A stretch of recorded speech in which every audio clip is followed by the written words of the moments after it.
नमस्कार, आप देख रहे हैं हल्ला बोल। आपके साथ मैं हूं अंजना ओम कश्यप। रैली भाषण अब सब पर पूर्ण विराम। जी हां, उत्तर प्रदेश में आखिरी दौर का शोर थम चुका है। वाराणसी से लेकिन उठी रोड शो की धूल अब सियासी फिजाओं में तैर रही है। सवाल यह है कि काशी और यूपी में किसे मिलेगा मेहनत का इनाम?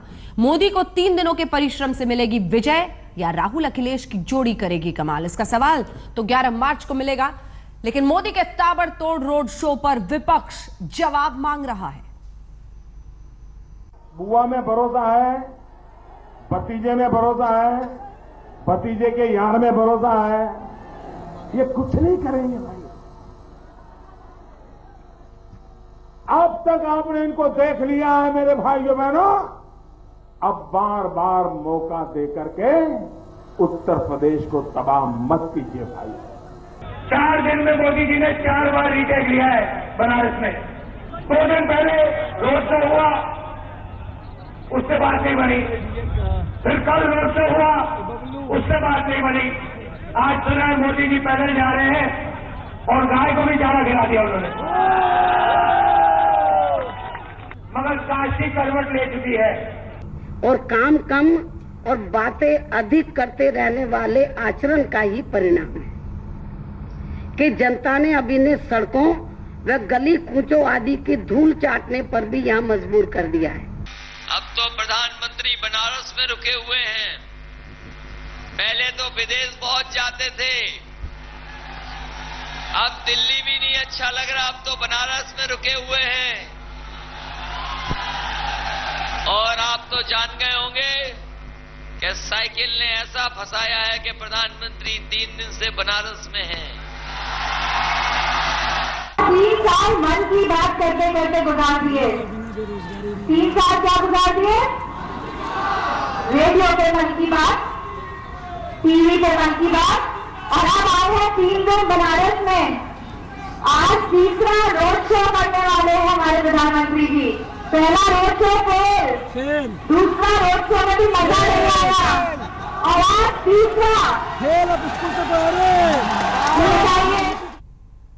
वैसे इस बार उत्तर प्रदेश में अगर आपने ये चुनावी भाषण सुने होंगे तमाम पार्टियों से, कसाब से होता हुआ कब्रिस्तान तक पहुंचा, गधे का भी जिक्र आया और न जाने क्या क्या स्कैम की नई परिभाषा दी गई। किसी ने कहा मैं पतोहू हूं, मुझे मुंह दिखाई दीजिए वोट में।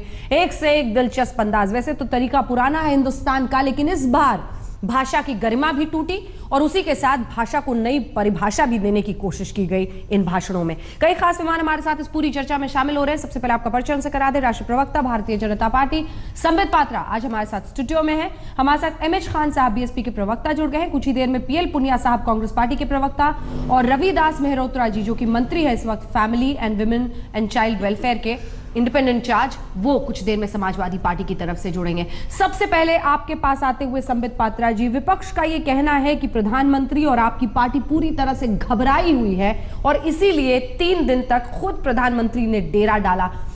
मतलब कोई कसर जैसे नहीं छोड़ना चाह रहे हैं, एक एक मिनट से 24 घंटे निकालने की कोशिश कर रहे हैं। कहते हैं कि परीक्षा के आखिरी दिन रात वाला पढ़ाई जो होती है, रात वाली पढ़ाई एग्जाम के पहले वाले दिन, वो कर रहे हैं प्रधानमंत्री जी। देखिए, मेहनत कभी भी बुरी बात नहीं होती है। मेहनत हमेशा अच्छा होता है। Hard work is never a demerit, it is always a merit. मैं ये सवाल पूछना चाहता हूं कि 10 वर्षों तक देश ने एक ऐसा प्रधानमंत्री देखा था, बड़ा आदर के साथ कहूंगा, जिन प्रधानमंत्री का कोई कॉन्स्टिट्यूएंसी नहीं था, क्योंकि वो राज्यसभा से आते थे, लोकसभा से नहीं आते थे। वो ना कॉन्स्टिट्यूएंसी था ना कॉन्स्टिट्यूएंसी जाते थे, उनका एक ही कॉन्स्टिट्यूएंसी था। वैसे गलत बोल दिया, 10 जनपद सिर्फ वहीं हाजिरी लगाते थे। तो एक हार्डवर्किंग प्राइम मिनिस्टर को देखकर ये बौखला रहे हैं, नर्वसनेस की बात कर रहे हैं। अलायंस ऑफ नर्वसनेस किसका है? ये समाजवादी पार्टी कहती थी हमने विकास कर दिया। अरे आपने विकास कर दिया, आप आत्मविश्वास से लबरेज थे तो आत्मविश्वास के साथ मैदान पे उतर जाते। ये क्रचेस की आवश्यकता क्यों पड़ी आपको? कांग्रेस की आवश्यकता क्यों पड़ी? इसलिए पड़ी आपको बैसाखी की आवश्यकता, क्योंकि आप में आत्मविश्वास नहीं था। हम लबालब हैं आत्मविश्वास से। और याद रखिए, जब भी आज हिंदुस्तान में कोई युवक थक जाता है तो वो सिर्फ एक बार मोदी जी को देख लेता है और कहता है कि इस जज्बात के साथ मैं काम करना चाहूंगा। और राहुल गांधी चुनाव कहां का लड़ रहे हैं? वो यहां उत्तर प्रदेश में लड़ रहे हैं या अमेरिका में लड़ रहे हैं? रोज उनके भाषण में होता है ओबामा जी आ गए, ओबामा कितना आम खाएंगे, उनका पेट खराब हो जाएगा, वो खाली मेड इन लखनऊ का आम खा खा के। और ओबामा जी की पत्नी वो आज रसोई में गई थी। राहुल जी को बोलना चाहिए, आदरणीय सोनिया जी 10 साल में एक बार भी रसोई में गई? मिशेल ओबामा रसोई में जाके पतीला उठाया और देखा मेड इन मिर्जापुर। 10 साल में सोनिया जी ने क्यों नहीं मेड इन मिर्जापुर कर दिया, मेड इन रायबरेली कर दिया, मेड इन अमेठी कर दिया? आज अचानक जाके अमेरिका में पतीला उठा के मेड इन मिर्जापुर देख रहे हैं। इस पर तो कांग्रेस से जो आएगा, एसपी से जो आएगा, उससे जवाब मांगेंगे। आप मेरा सवाल समझे नहीं। आ रही हूं मैं खान साहब, मेरा सवाल ये था सर कि एग्जाम के पहले जो रात वाली पढ़ाई होती है ना, वो बड़ी भागा दौड़ी में की जाती है। मतलब पूरे साल आपने कुछ किया नहीं तो आप रात भर जग के फिर पढ़ाई करते हैं। मेरे सवाल का अर्थ ये है कि अगर काशी क्योटो बन गया होता तो प्रधानमंत्री को 3 दिन वहां पर डेरा डालने की जरूरत नहीं पड़ती। क्योंकि आपने एक उदाहरण दिया हाँ। कि एग्जाम से पहले वाली रात की जो पढ़ाई हो, हम सब ने एग्जाम अटेंड किए और मुझे याद है रिवाइज करना पड़ता है। अच्छा स्टूडेंट हमेशा एग्जामिनेशन में जाते जाते भी पढ़ता था और बुरा स्टूडेंट रात भर आराम से सोता था, क्योंकि वो तो चिट प्रिपेयर कर लेता था। पूरे साल क्या करता है अच्छा स्टूडेंट? अच्छा स्टूडेंट पूरे साल भी पढ़ता है, रात को भी पढ़ता है। और बुरा स्टूडेंट पूरे साल भी नहीं पढ़ता है और रात को चिट प्रिपेयर करके चिट इस जेब में छुपाओ, उस जेब में छुपाओ, यहां छुपाओ ताकि एग्जामिनर ना ढूंढ पाए। आज अखिलेश जी और राहुल जी चिट छुपाने में लगे हैं, तो ये सारे चिट पकड़े जाएंगे। तो फिर खान साहब आपको क्यों मायावती जी बार बार बोलती रही आज कि ड्रामेबाजी हो रही है, ड्रामेबाजी, नाटकबाजी शब्द उन्होंने कई बार इस्तेमाल किया। नाटकबाजी क्यों कह रही है फिर से? नहीं, इसलिए कह रही हैं कि 3 साल हो गया प्रधानमंत्री जी को प्रधानमंत्री बने हुए। हाँ। और उन्होंने जो वादे किए उस पर खरे नहीं उतरे। 15 लाख की बात किया, उस पर फेल हो गए, किसी के खाते में नहीं पहुंचा। फिर उसके बाद 2.5 साल चुप रहे, उसके बाद एक अचानक नोटबंदी ला दिए, उसमें 150 लोग मर गए, कुछ नहीं हुआ, कोई किसी गरीब को कोई फायदा नहीं पहुंचा, किसानों को एक पैसा माफ नहीं हुआ, बुनकरों का कोई कर्जा माफ नहीं हुआ, बुनकर मर रहे हैं, किसान मर रहा है, कुछ नहीं कर पाए। नोटबंदी पर खूब बोली, बहुत देर बोली, लेकिन गांवों में तो नोटबंदी को समर्थन मिल रहा है। अरे ठीक है, वो समर्थन मिल रहा है, लेकिन देखिए जिनको समर्थन मिल रहा है उनको मिल रहा होगा, लेकिन जो गरीब परेशान है उसको तो समर्थन नहीं मिल रहा ना। वो तो बताएगा आपको 11 तारीख को कि समर्थन किसको मिल रहा है। ये सवाल मैं ये कह रहा हूं कि देखिए ये शुरू से जुमलेबाज पार्टी जो है, ये कभी कसाब की बात करते हैं, कभी शमशान की बात करते हैं। अगर काम किया होता तो विकास की बात करते, काम की बात करते, ये काम करके नहीं। 3 दिन से ऐसा कोई प्राइम मिनिस्टर है रोड शो को कहता है कि मैं तो वो दर्शन करने गया था, राजनीतिकरण भी कर दिया दर्शन का। अरे भाई दर्शन करने गए थे, अकेले चले जाते, दर्शन कराते, भगवान भी खुश हो जाते। ये तो नाटक ही नाटक है। ये ग्राम प्रधान के चुनाव में भी मोदी जी आएंगे, ग्राम प्रधान, ग्राम पंचायत, इस चुनाव में भी मोदी जी आएंगे, इसलिए कि उनका काम बोलता नहीं, उनका कारनामा बोल रहा है मोदी जी का। ठीक है, प्रधानमंत्री प्रधान प्रचारक बन गए, ये उनकी तकलीफ है। देखिए पहली बात, इससे पहले कि मैं जल्दी से पहली बात तो मैं आपको बता दूं, प्रधानमंत्री जी ने कहा था भ्रष्टाचार समाप्त तो करूंगा, नोटबंदी हुआ 3 दिन पहले इलेक्शन कमीशन ने आपको एक नोटिस दिया है कि सबसे ज्यादा पैसा बसपा ने बैंक अकाउंट में जमा किया था। कहां से आया, कहां से आया, ये बता दीजिए कहां से आया, इलेक्शन कमीशन को बता दीजिए। अरे सर बीच में मत बोलिए सर, 100 नंबर फोन कर दूंगा, पुलिस 15 मिनट में आ जाएगी। बीच में नहीं, बीच में बिल्कुल मत बोलिए सर, ऐसे नहीं, बीच में डिस्टर्ब नहीं करिए। आप जानते नहीं हम यूपी में है, 100 नंबर फोन कर देंगे। फिर अभी देखिए कैसे देखिए, अब देखिए क्या हो रहा है। जैसे ही नोटबंदी का नाम लीजिए बसपा का हाल ऐसे हो जाता है, वो सुनते नहीं है, कुछ नहीं सुनते हैं। नोटबंदी बोलते ही इन लोग ऐसे हो जाते हैं। सुन लीजिए, अंजना जी से मुझसे सवाल पूछा था, जवाब मैं दूंगा, नॉन स्टॉप मत बोलिए। एक बार इनका जवाब मिले प्रधान प्रचारक पर। हाँ देखिए मैं एक बात बताना चाहता हूं, उल्टे हमसे सवाल पूछ रहे हैं कि प्रधानमंत्री प्रचार क्यों कर रहे हैं। हाँ। मैं पूछना चाहता हूं आपके प्रचारक कहां हैं? कहां गई सोनिया जी जो एक बार भी नीचे नहीं उतरी? कहां गई प्रियंका वाड्रा जी जो एक बार भी प्रचार करने नहीं आई? अरे नेता वही होता है जो जनता के साथ खड़ा रहता है, नेता वो नहीं होता है जो अपने घर के अंदर बंद रहता है और घर के अंदर से प्रचार करता है। नेता क्या वो भी होता है जो इस तरह की भाषा का इस्तेमाल करता है? इससे पहले कि कांग्रेस और एसपी के नेता भी हमारे साथ जुड़े, जरा सुन लेते हैं। रैली आज के बाद आप नहीं देखेंगे क्योंकि अब आखिरी दौर के मतदान के लिए वो थम चुका है, लेकिन जो भाषा इस बार इस्तेमाल हुई है एक बार सुनना चाहिए। इस सदी के सबसे बड़े महानायक से निवेदन करेंगे कि अब आप गुजरात के गधों का प्रचार मत करिए। और जिन्होंने ऐड देखा होगा वो जानते होंगे। बताओ, कहीं गधों का भी प्रचार होता है क्या? अगर गधों का प्रचार होने लगा तो कैसे काम चलेगा? मैं हैरान हूं अखिलेश जी, मोदी पे हमला करो समझ सकता। किसी ने गधे का जिक्र किया, किसी ने कब्रिस्तान का जिक्र किया, कहीं पर स्कैम की नई नई परिभाषा दी गई। इन सब के बीच ये चुनावी जो जंग है वो चल रही। कांग्रेस और दूसरी पार्टी की तरफ से अभी भी कोई नहीं जुड़ा है। नोटबंदी पर इनका कहना है कि बीएसपी बहुत ज्यादा परेशान हो गई है, क्योंकि नोटबंदी पर हम बहुत ज्यादा अखिलेश या राहुल को भी बोलते हुए नहीं सुन रहे हैं।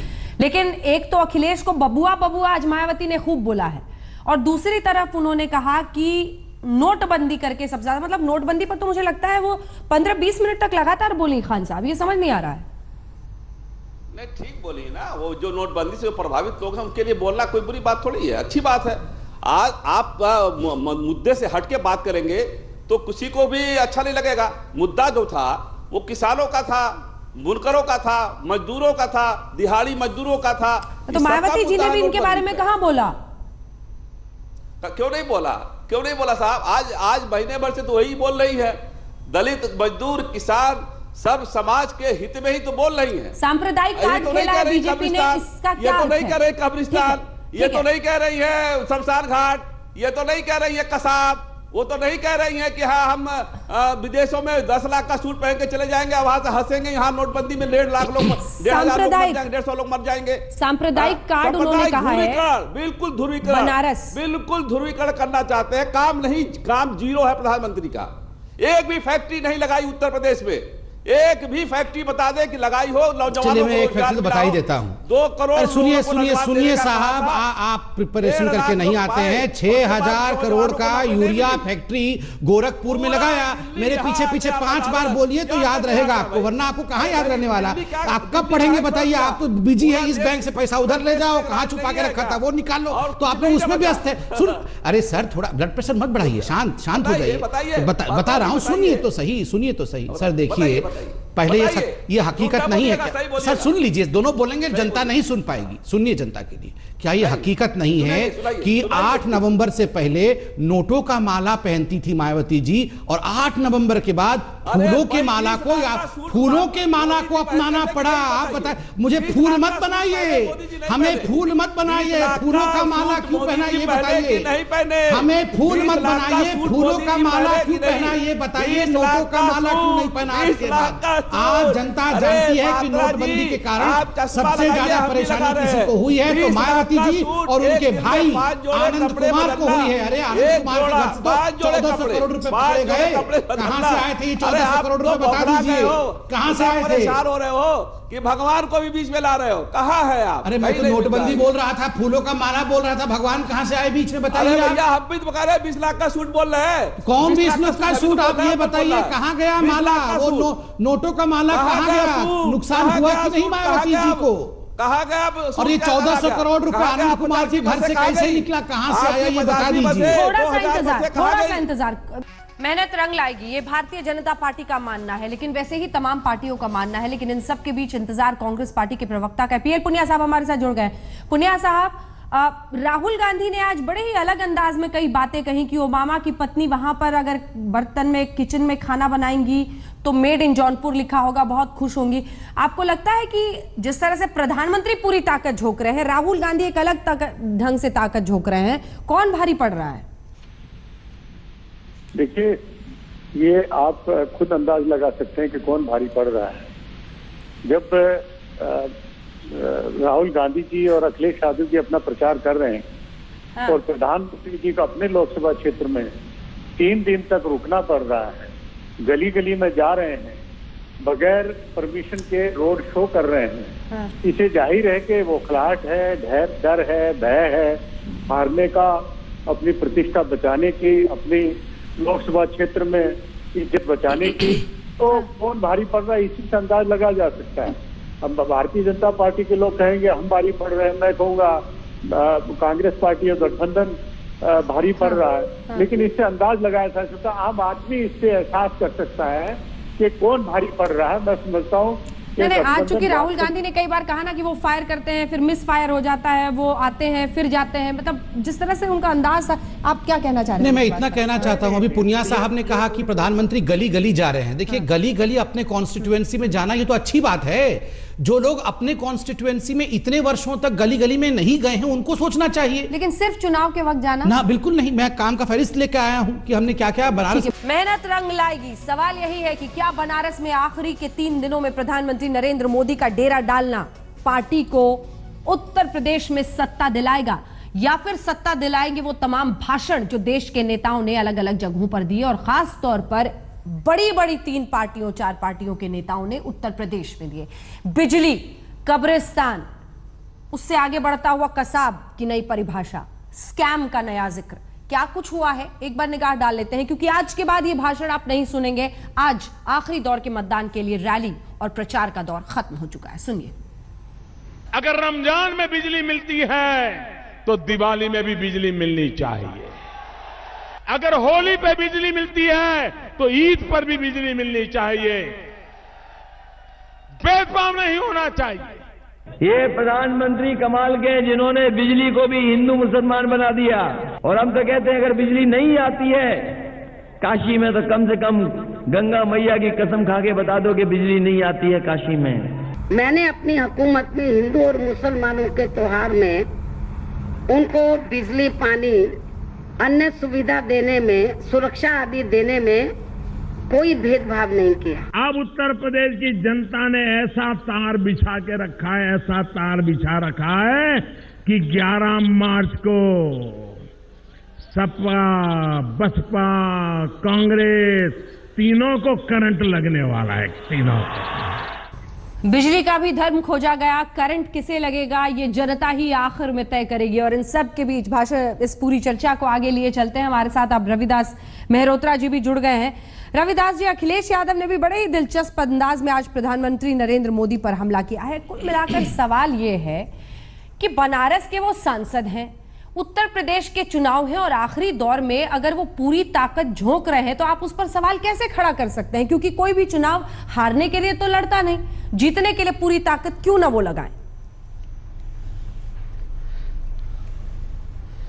देखिए अंजना जी, मुख्य बात यह है कि अगर वहां बनारस में पहले से कुछ काम किए होते प्रधानमंत्री जी ने तो उनको 3 दिन बनारस में जो है रहने की आवश्यकता नहीं पड़ती। दूसरी बात यह है कि यह किसी व्यक्ति का अधिकार है। अब प्रधानमंत्री जी चुनाव हो ग्राम सभा के, वहां जाएं, यह उनका अधिकार है। अगर चुनाव हो नगर निगम के, प्रधानमंत्री जी वहां भी जाएं, यह उनका अधिकार है। लेकिन कोई प्रधानमंत्री 3 दिनों तक लगातार एक शहर में विधानसभा के चुनाव में आज तक नहीं रहा है।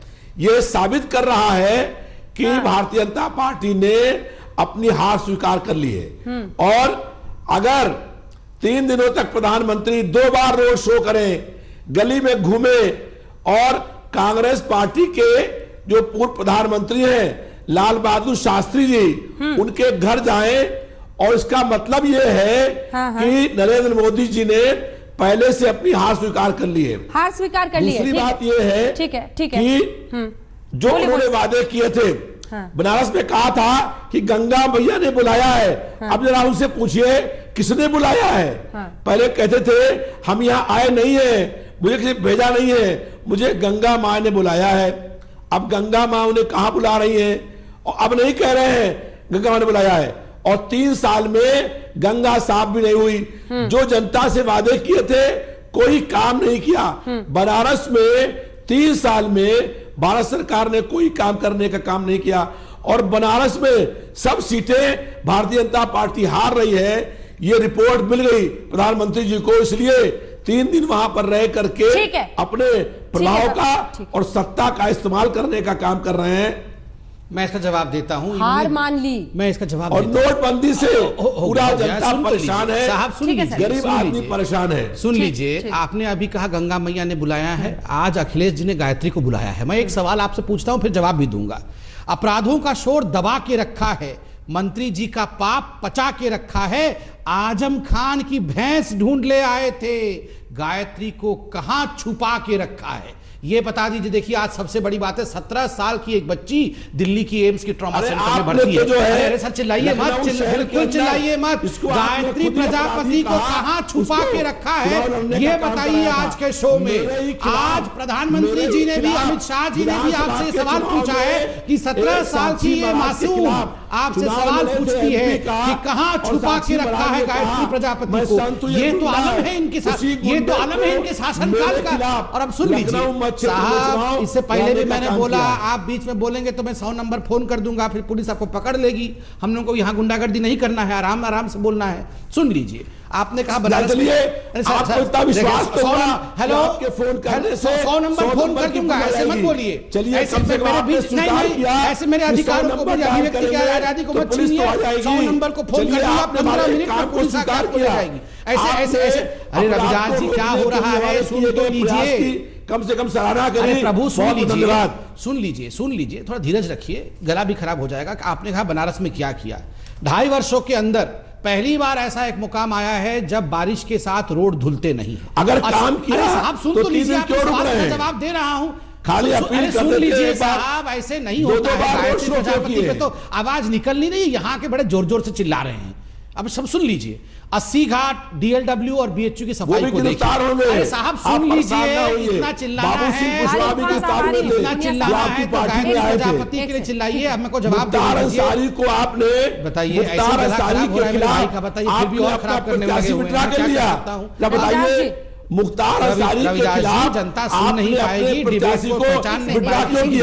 एक सेकंड, मुख्तार अंसारी पर वो पहुंच गए। एक सेकंड प्लीज सर, एक सेकंड बता दीजिए, मुख्तार अंसारी के खिलाफ आपने अपने प्रत्याशी को उनके पक्ष में विड्रॉ क्यों किया? किसने कहा विड्रॉ किया? आपको पता ही नहीं है, इसलिए तो जवाब दे रहा हूं। सुन तो लीजिए, थोड़ा मुख्तार अंसारी के खिलाफ ऐसे नहीं होता है, गला खराब हो जाएगा। क्यों परेशान बताइए कि मुख्तार अंसारी के खिलाफ बताइए। मुख्तार अंसारी इनके नर्सरी में पला बढ़ा और बड़ा हुआ और गोद लिया उसको बीएसपी ने, और सवाल हमसे पूछ रहे हैं।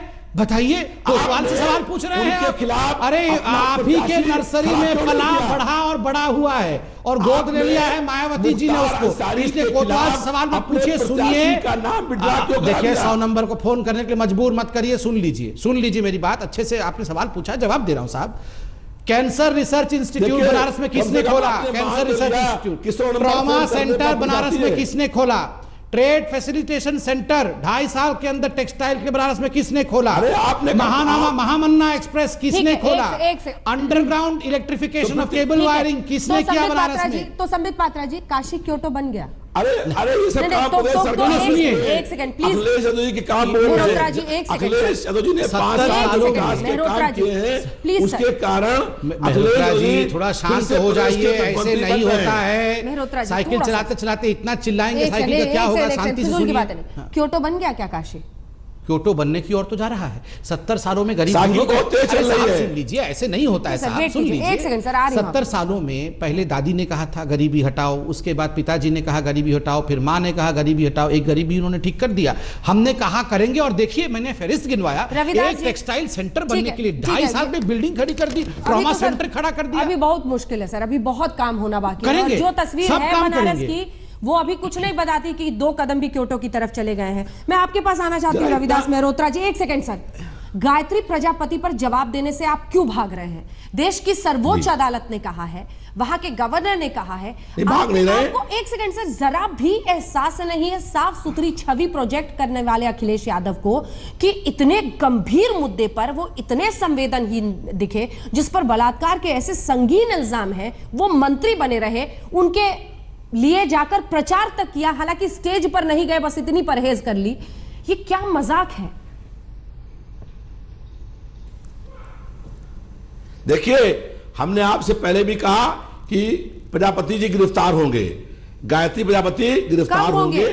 और इस समय वो तो 11 तारीख को सरकार में जब सुप्रीम कोर्ट ने कह दिया तो आप बड़ा एहसान कर रहे हैं। जब सुप्रीम कोर्ट ने कह दिया गिरफ्तारी पर रोक नहीं लगी हुई है, तब आप ये देश को बता रहे हैं। क्या बात कर रहे हैं सर? गायत्री प्रजापति को डिफेंड किया और गिरफ्तार होंगे। मैंने आपसे कहा वो गिरफ्तार होंगे, कोई डिफेंड नहीं कर रहा है, कोई डिफेंड नहीं कर रहा है। हम लोग ये चाहते हैं हमारी किसी भी बहन के साथ, बेटी के साथ नहीं, कहाँ छुपा के रखा है वो ठिकाना तो बता दीजिए, कार्रवाई हो, गिरफ्तार हो। वो कहाँ है ये तो बता दीजिए आज तक पे, ताकि दुनिया जान तो सके कहाँ छुपा के रखा है। कहीं अखिलेश जी के घर में ही तो नहीं छुपाया है। पुनिया जी बताइए, सुन रहे हैं। गायत्री प्रजापति को आप भी डिफेंड करेंगे गठबंधन में? देखिए, गायत्री प्रजापति के खिलाफ मुकदमा दर्ज हो चुका है सुप्रीम कोर्ट के आदेश से, और उनके खिलाफ जांच तत्काल शुरू हो चुकी है, और उनके घर पे छापा मारा, और जगह छापे मारे गए, एक अभियुक्त से गिरफ्तार किया जा चुका है, और कानून के हाथ एफआईआर कब दर्ज हुई थी सर, और अखिलेश यादव कब गए उनके लिए कैंपेनिंग करने? क्यों नहीं गिरफ्तार होंगे? अब कोई भागा हुआ है तो उसको पकड़ा जाएगा। तो अरे भैंस मिल गई थी 3 दिन के अंदर, 3 भैंस भागी थी, याद है? भैंस भागी थी, भैंस मिल गई, गायत्री प्रजापति नहीं मिल रहा है। जाएगा, जरूरत पड़ी तो ढूंढा जाएगा। पुनिया साहब, मुझे लगा था आप जैसा परिपक्व नेता उत्तर प्रदेश का, पुनिया साहब मुझे लग रहा था फैक्ट्स जानेगा। जिस दिन अमेठी में उनके लिए कैंपेनिंग करने अखिलेश यादव गए थे, एक सेकंड सर मेरा सवाल सुनिए, जिस दिन अमेठी में उनके लिए कैंपेनिंग करने अखिलेश यादव गए थे, उस दिन भी गायत्री प्रजापति वहीं थे, और तब तक सुप्रीम कोर्ट के आदेश पर ही एफआईआर दर्ज हो चुकी थी। ये दोहरा जो रवैया पार्टियों का रहता है वो ऐसे अक्सर सामने आ ही जाता है। वक्त कंक्लूडिंग रिमार्क का है, क्योंकि अब पूरी तरह से जंग, एक तरह से रैलियों और भाषण की तो खत्म हो गई है, अब जनता को आखिरी फैसला करना है। और इसीलिए एमएच खान साहब, आपसे शुरुआत करते हुए, मायावती आज अंत में एक पत्रकार ने कुछ सवाल पूछा तो बड़े गुस्से में निकल गई वहां पर, कहते हुए कि आपको बीजेपी ने प्लांट किया है। क्या है मतलब, अगर हम आके तब तो फिर इसको भी कहा जा सकता है कि कहीं आत्मविश्वास डगमगा तो नहीं गया है? नहीं, आत्मविश्वास डगमगा नहीं गया। जब आप सवाल ऐसे करेंगे जो सब प्रश्न सही नहीं हो तो आदमी को जवाब देने से आशा परहेज करता ही है। लेकिन मैं ये बता दूं आपको, देखिए, लॉ एंड ऑर्डर के मामले में बराबर बहन जी का नंबर 1 पर मामला रहा है। गायत्री प्रजापति, अभी देखिए रविदास मल्होत्रा जी कह रहे थे, यही इसी लखनऊ में पात्रा जी को पता नहीं है कि 100 नंबर अंसारी को टिकट दिया है, सारी नहीं आएगी। ये देखिए, अब बोलिए नहीं, अभी आपको आपके बारे में बोलूंगा। 100 कुछ मुकदमे आपके ऊपर भी है।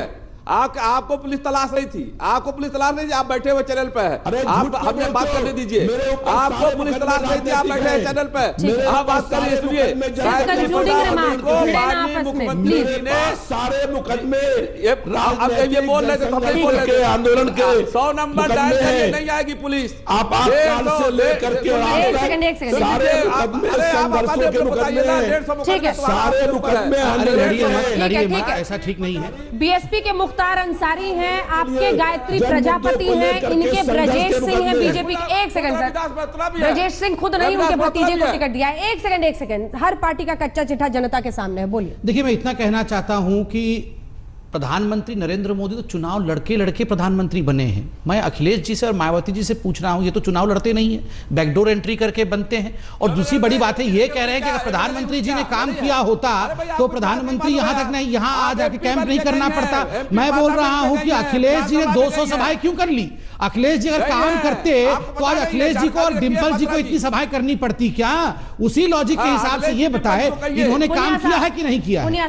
पुनिया साहब तो अमेरिका में गिन रहे कितना आम खाया है ओबामा जी ने, made in Lucknow, made in Mirzapur. बोलने दीजिए रविदास जी, अब तो आपके साथ ही हैं। पुनिया साहब को बोलने दीजिए, पुनिया साहब को। वो मेड इन लखनऊ वाला आम भेजे हैं ओबामा जी को। प्रधानमंत्री जी ने जो वादे किए थे काशी वासियों के सामने, इसमें लिखा है मेड इन जौनपुर। नहीं हुआ, वो काम नहीं करते, वो केवल भाषण करते हैं, और वो भाषण करने के लिए उनको थोड़ा समय ज्यादा समय चाहिए था, उनको 3 दिन। पूजा पाठ से जीत के प्रसाद का इंतजार तमाम पार्टियां कर रही हैं। अब तो 11 करीब है, देखते रहिए आज तक।